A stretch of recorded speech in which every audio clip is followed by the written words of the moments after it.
my name is Kylie Robles, and I'm here today to talk to you about my chosen career path as an English teacher. I'm going to start by asking you a few questions. Do you like to help others and make a positive impact in the world? Do you like to plan and organize? Are you extremely patient and empathetic? Are you a team player, yet self-motivated? Do you enjoy working with young adults and strive to be a positive role model? If you've answered yes to any of these questions, perhaps teaching is the right career choice for you. I've wanted to teach since I was in grade school. My love of learning increased with each passing year of school.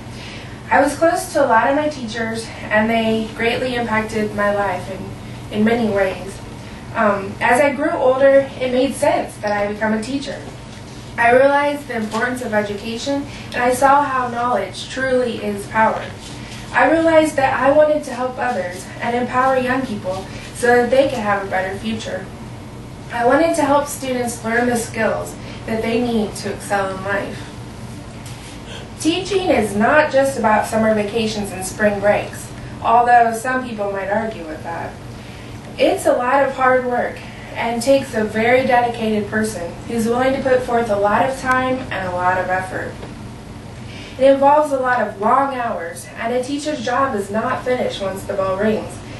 Most teachers get to school early to prepare, and they stay late to finish grading and lesson planning. They're required to attend workshops and meetings, and they oftentimes are involved with summer school and summer meetings.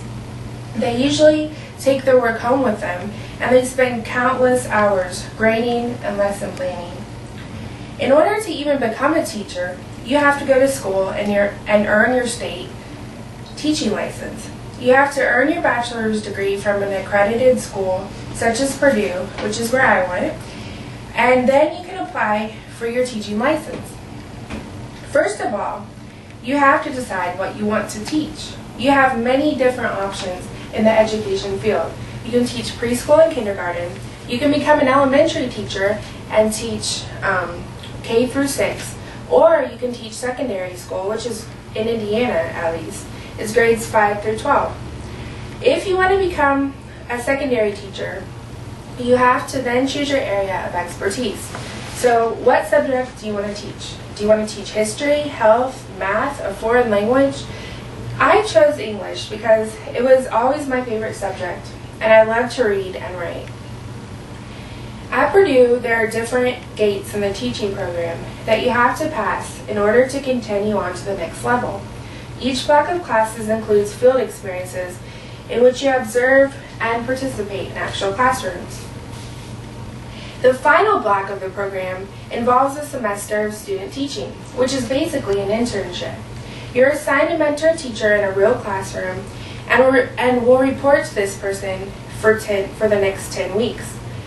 You usually just observe for the first week or so, but then the teacher hands the reins over to you and you're on your own. You are in charge of planning the lessons, grading, and running the classroom. Once you pass your student teaching, you're ready to graduate and get your license. And that's when the real work begins. This first obstacle is finding a job, which is a really difficult thing to do in this economy. I absolutely loved my teaching experience. I taught at an urban school in Indianapolis, and my mentor teacher was the only linguistics teacher in the whole entire building. So I ended up teaching grades 7 through 12, which was a real learning experience. It was an amazing experience though, and I learned a lot. During the 10 weeks that I was at the school, I was able to mentor a variety of students, and honestly, they helped me grow a lot. I learned a lot and met so many great people. It was definitely challenging, but I felt that I really made a difference in some people's lives. On my last day there, I was literally crying. I received so many hugs and had so many students tell me that they would miss me. But the thing that really made my day was when one of the students came up to me and told me that I had inspired him to write. And he told me that he didn't used to like writing, but now he loved it. And that just made my day. It's situations like that make teaching such a worthwhile job. Although it takes a lot of hard work I think it's one of the most rewarding jobs ever. I'll leave you with a quote from William Arthur Ward, who's an author. He said, "The mediocre teacher tells, the good teacher explains, the superior teacher demonstrates, but the great teacher inspires." I think that's every teacher's dream, to inspire. So, does anyone have any questions? Yes, I have one. How did your teachers influence your life? Well, I think the thing that I always remember, I was really shy when I was young, and so I wouldn't get involved in the class. You know, it was really difficult to draw me out. And I had some really good teachers that took the time, you know, even when I was shy, they took the time and, you know, gave me little nudges to help push me along to become the best that I could be. And I mean, without those teachers, I don't know that I would ever become a teacher myself. So it's just little things like that, you know, maybe nothing really great, you know, like, but it was life-changing to me. So, you know. What has been a positive impact that you had on your students? The person that I keep going back to is the student that I mentioned earlier. It's a kid named Steven. And Steven, he was like the class clown. You know, like during class, he would get up and walk around, and it seems like he wasn't paying attention at all. You know, a lot of times he would get in trouble, nothing serious, but he, you know, I think he was ADHD, things like that. And he had a rough home life. But he was really talented. He could really draw and he could write, like, wonderfully.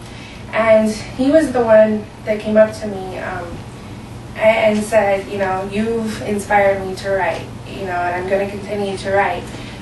That I'd encouraged him with all the different activities and things like that. And on the last day, I actually went up to him and I asked him, because he had written a couple poems and shared them with me, and I asked if I could use one of his poems to for my final project for my student teaching. And you should have seen the grin. Like, it was ear to ear. Like, I mean, he was just so proud. And he gave me a big hug, and he was just, like, so happy to have someone acknowledge him, you know. And it was just, I think that's one of the greatest moments. Anyone else? What is the teaching program at Purdue like? The teaching program at Purdue, it depends on what subject area you go with, because there's elementary ed and, you know, all your different subjects. But for English ed, you have 4 different blocks, and so each semester, like, you get your core out of the way, and then towards your final years, each semester, you begin taking your education courses, which they deal with education psychology, developing curriculum, things like that. And with what I really like about Purdue, with each block, they send you to a school. So each semester, you actually go into a real classroom. And the first time, you just go and, like, sit there and observe, you know. And then the second time, you help grade papers, you know. And by the 4th semester, the 4th semester is your student teaching. And so that's when you actually are in charge. So it's kind of just a progression, you know, you work your way up. And the thing that really helped me, I took Block 1 towards the beginning of my career at Purdue. I wasn't sure if I wanted to become a teacher, and taking Block 1, actually going into the classroom, that's what helped me to realize, oh, this is what I want to do. So I just think it's a great program. They give you a lot of support, and they just give, you know, they help you build up to that final stage. Okay, there are no more questions. Thank you for coming out.